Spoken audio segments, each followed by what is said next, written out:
Hallo meine lieben Freunde, hier ist wieder Michael Grant mit Klartext. Und zwar werde ich heute mit einer weiteren Geschichtslüge aufräumen. Und zwar die Geschichtslüge, die hier in Deutschland verbreitet wird, dass Deutschland einen Weltkrieg verursacht hat. Einen Weltkrieg. Absolut falsch. Ich habe in anderen Videos bereits klar gemacht und bewiesen, dass die Wehrmacht keinesfalls auf einen langen Krieg vorbereitet war. Es ging um einen lokalen Krieg gegen Polen. Lokal. Ich hoffe, die Historiker verstehen, was das bedeutet. Eingegrenzt. Lokal. Kein Weltkrieg. Wer machte den lokalen Krieg zum Weltkrieg? Richtig, die Engländer und Franzosen, weil es wird ja oft vergessen, dass die Engländer und Franzosen Deutschland den Krieg erklärten. Sie erklärten den Krieg, nicht umgekehrt. Das wird ja oftmals ganz anders dargestellt. Also England und Frankreich, beides Kolonialmächte, England bzw. Großbritannien und Frankreich, Kolonialmächte, machten den lokalen Krieg zum Weltkrieg, und das werde ich jetzt auch beweisen. Winston Churchill bestätigte dies indirekt in seiner Rede vor dem Unterhaus und auch, dass es ihm nicht um die Zerstörung Deutschlands, sondern um die Vernichtung des Hitlerismus ging, ebenso, dass Großbritannien den Krieg freiwillig führe. Churchill führte also einen ideologischen Krieg. Er sagte, ich zitiere, wir dürfen die Schwere der Aufgabe, die vor uns liegt, ebenso wenig unterschätzen wie den Ernst der Prüfung, der wir uns gewachsen zeigen werden. Viele Enttäuschungen müssen wir erwarten und viele unerfreuliche Überraschungen. Wir dürfen aber sicher sein, die Aufgabe, die wir uns freiwillig übernommen haben, übersteigt nicht die Kraft des britischen Weltreiches und der Französischen Republik. Es handelt sich jetzt nicht darum, für Danzig oder Polen zu kämpfen. Wir kämpfen, um die gesamte Welt vor der Seuche der nationalsozialistischen Tyrannei zu retten und alles zu verteidigen, was den Menschen am billigsten ist. Dieser Krieg wird geführt, um die Menschenwürde wiederherzustellen. Zitat Ende. Der Massenmörder, der von Menschenwürde spricht. Unglaublich, so ein Heuchler. In seiner Rede im Unterhaus erklärte Churchill am 3. September 1939 zudem, ich zitiere, man muss wissen, wir kämpfen weder für Danzig noch für Polen, wir kämpfen, um die ganze Welt von der Geißel der Nazi-Tyrannei zu befreien. Vorwärts, Soldaten Christi. Zitat Ende. In seiner Rede am 1. September 1939 hatte Chamberlain, der selbst zugegeben, dass durch die Kriegserklärung Großbritannien einen Weltkrieg führte. Ich zitiere, wir beginnen ihn, also den Kampf, mit reinem Gewissen, mit der Unterstützung der Dominions und des britischen Empire. Zitat Ende. Die britischen Dominions bestanden damals aus Kanada, Neuseeland, Australien, Neufundland, Südafrika, Rhodesien, Irland. Das britische Empire bestand zusätzlich aus Indien, Palästina, anglo-ägyptischer Sudan, Bechuanaland, also heutiges Botswana, britisch-Ostafrika, britisch-Somaliland, britisch-Togoland, britisches Westafrika, britisches Kamerun, Mauritius, Nyasaland, heutiges Malawi, Sansibar, Seychellen, Südwestafrika, Tanganyika, Uganda, Bermuda, britisch-Honduras, karibische Inseln, die ich jetzt nicht aufführen werde, britisch-Guyana, Falklandinseln, Aden, Bahrain, Bhutan, britisch-Malaya, Brunei, Burma, Ceylon, Hongkong, Malediven, Nordborneo, Oman, Sarawak, Singapur, Transjordanien, Gibraltar, Kanalinseln, Malta, Zypern, Cookinseln, Ellis-Inseln, Fidschi, Gilbert-Inseln, Nauru, Neue Hebriden, Pitcairn-Inseln, Nordsalomonen,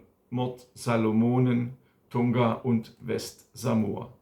Sie sehen also, durch den Eintritt des britischen Empires in den regionalen, lokalen Krieg gegen Polen weitete sich dieser zu einem Weltkrieg aus. Auch Frankreich mit seinen vielen Kolonien und Überseegebieten trug dazu bei.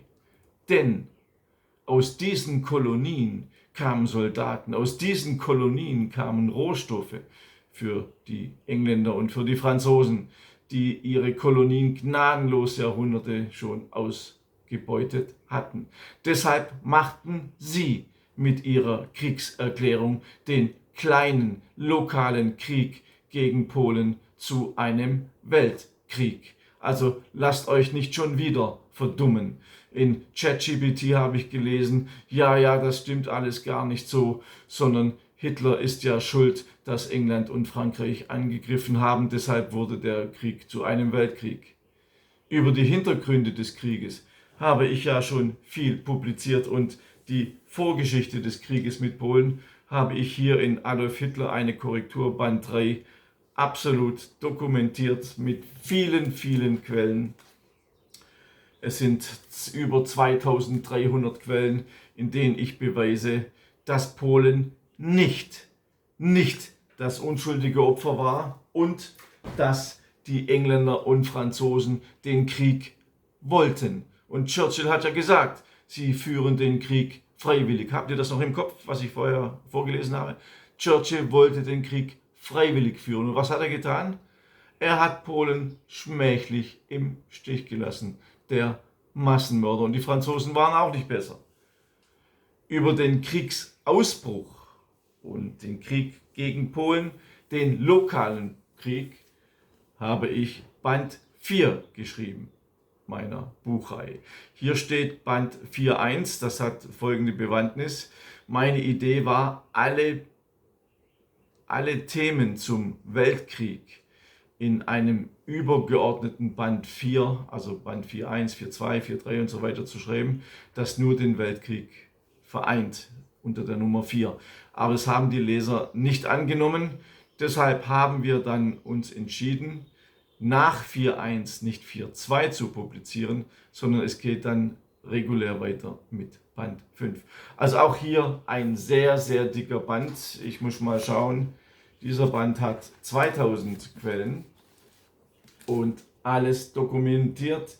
Jeder Absatz ist mit einer oder mehreren Quellen dokumentiert, sodass ihr alles nachlesen könnt. Und ihr seht dann, dass Polen dermaßen aggressiv war, dermaßen provoziert hat.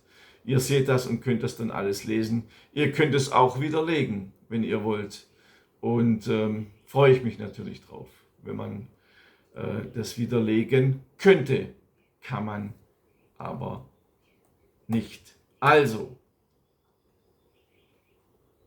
England, Großbritannien und Frankreich haben den kleinen lokalen Krieg Deutschland-Polen zu einem Weltkrieg gemacht. Und zwar freiwillig, wie Churchill es gesagt hat. Widerlegt einfach die Rede von Churchill. Zu guter Letzt möchte ich noch auf mein neues Buch aufmerksam machen. Deutschland muss vernichtet werden. Vertreibung, Vernichtung, Völkermord und Zersetzung des deutschen Volkes, in dem ich alle Massenmorde gegen uns Deutsche dokumentiert habe, auch die von Churchill zu verantworten sind. Auch er hat Massenmorde befohlen. Für mich ein absoluter Massenmörder. In Deutschland natürlich ein totaler Held. Ein Held, der Hunderttausende von Deutschen getötet hat, sogar ausgezeichnet wurde in Deutschland. Man kann es einfach nicht fassen, wie bekloppt die deutsche Wirklichkeit ist. Ein Massenmörder, der auch noch ausgezeichnet wird. Ein Massenmörder. Es ist unglaublich. Ein Massenmörder und ein Alkoholiker. In meinem Buch Adolf Hitler, eine Korrektur, Band 6, habe ich ganz genau beschrieben, wie alkoholabhängig Churchill war und welche Krankheiten er sonst noch hatte. Also auch dieser Band ist, außer dass ich über Rudolf Hess dort schreibe, über die Atlantikschlacht und den Luftkrieg gegen England, auch interessant, wenn man mehr über die Person Churchill erfahren möchte.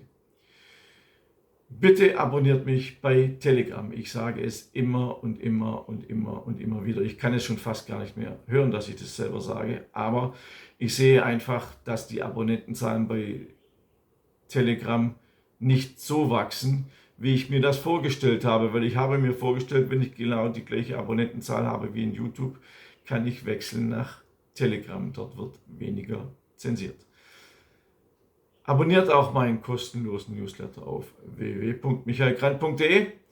Bis zum nächsten Mal, euer Michael Grant.